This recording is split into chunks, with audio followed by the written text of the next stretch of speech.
Hello students and parents, this is Mr. Harrison. I've put together a quick little video here to help explain the Word Within the Word program. After this explanation, some of you parents watching will definitely see this as familiar. You would have known this as Latin. But the Word Within the Word program is built off of an understanding and a comprehension of how our words today in English, a lot of them come from the Latin and Greek stems of the past. So I always have questions about this from parents and students because the program does last all year long. So I thought this year I might try to preempt some of those questions with a video to help explain. So let me get started here. I have here a list of some very common Latin and or Greek stems. For example, mal usually uses a prefix, shun usually a suffix, circum, ous pronounced us, or nav, dict, D-I-C-T, beni, vol, ent, and vac, or vac. These are some pretty common Latin and Greek stems. Now, on their own, these stems obviously don't mean anything to us. Perhaps some of them we use as suffixes and prefixes. So maybe we see the one here, ous, and we recognize that we see that a lot in our words. Or maybe we even look at the word here, circum, and we can think of some other words like circumference, where we see this in here. Now, what happens today with a lot of middle school students today that do not have a Latin or Greek background is that they fail to understand that these words, every time that they appear in our modern day language, that they mean the same or very similar things as if they appear when they appear in other words. So, for example, here, these stems, quickly, a quick little lesson here. Mal, typically when used in our language, means bad. Shun typically is the act or state, usually the act or state of doing something. Circum means around. Ous means full of. Nav typically means ship. Dict means say or to speak. Beni means good. Vol usually means will, not the will that is a piece of paper, but usually someone's personal will, or as in the word volition. Ent means performs, or one who performs, and that can also be spelled with an A as well. So ant or ent usually uses a suffix, as a matter of fact. And vac, empty. Vac usually means empty. Of course, vacuum must come to mind.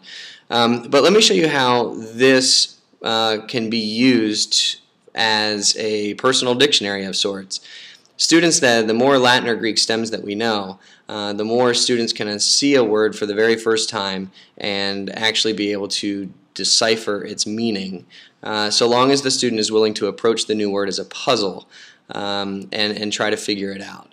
So here I have, and I'll keep the stems over here so that we can see, here I have several words that use these stems.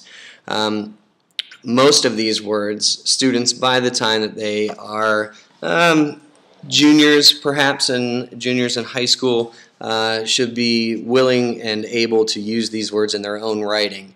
However, at the middle school level, we are more concerned with words of this caliber, students being able to see these words and figure out their meaning while reading.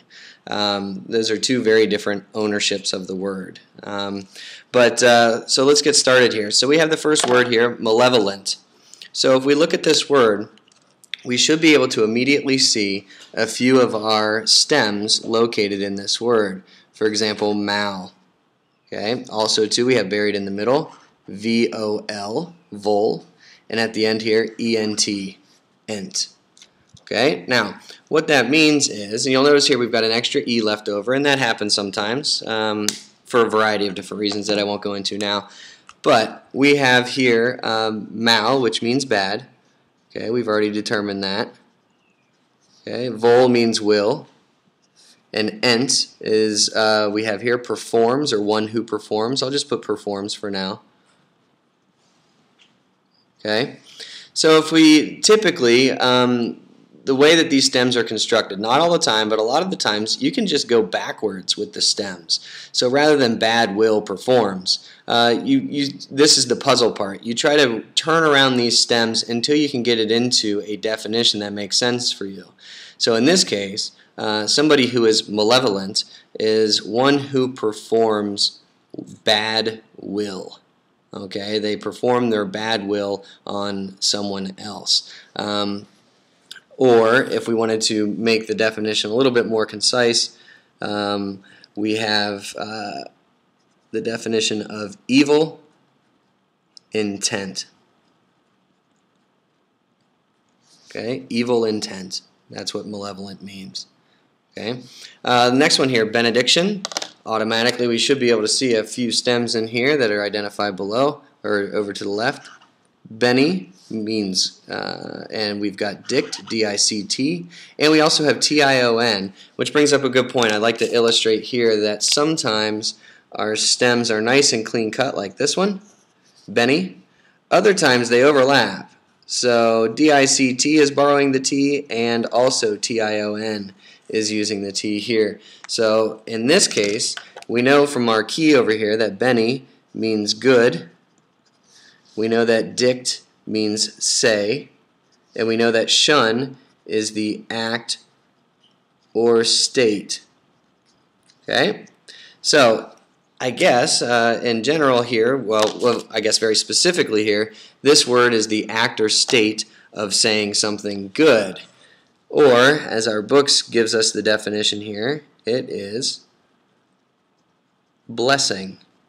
Those of you that are familiar to common church services out there would recognize this word. The benediction is usually the last blessing the head of the church gives the congregation before sending them back out into the world after a service. So benediction literally means the act or state of saying something good or a blessing. Okay, so now that we understand how the process works, I'm going to go through the last four here pretty quickly. I don't want to bore you to death. So here we go. We've got circum in this one. We have nav, N-A-V, and we have T-I-O-N. We have mal in this one. We've already learned that. We have D-I-C-T. We've already learned that. And T-I-O-N. Okay. Beni means good. Vol, well, E-N-T. So we've got stems all over the place here. Alright, so what are the meanings? Circum, as in circumference, means around. Nav means ship. Shun is the act or state. This is the act or state of taking a ship around something. So to circumnavigate the globe literally means to take your craft or vessel around the world. Okay? Mal means bad. Dict means to say something or to speak, and shun, again, is act or state. Malediction. This literally is the act or state of saying something bad, or, as our book will tell us, a curse. A curse. A malediction is a curse. Okay? Moving right along here, Beni, we've already established this means good. Vol, we've already established, I think, yep, in the first word, this means will. And ent is, performs, or one who performs. Okay? So somebody that is benevolent performs goodwill. Performs goodwill. Okay? Malicious. Again, we've got the stem mal, which means bad, and ous, which means full of. So something that is malicious is full of bad. It's full of bad. So if you have if you give a malicious comment to a friend, they probably won't be your friend for very much longer. Okay, so this is just a basic understanding. So basically, the way that this works is this year we spend our time learning these stems. Okay, so the more Latin and Greek stems that we can not only learn but commit to our long-term memory, and that is key. The more of those that we can learn and commit to long-term memory, the more pieces of the language puzzle that we'll have readily available to us. So anytime I see any of these stems inside of other words, the easier it is for me to figure out what the word means.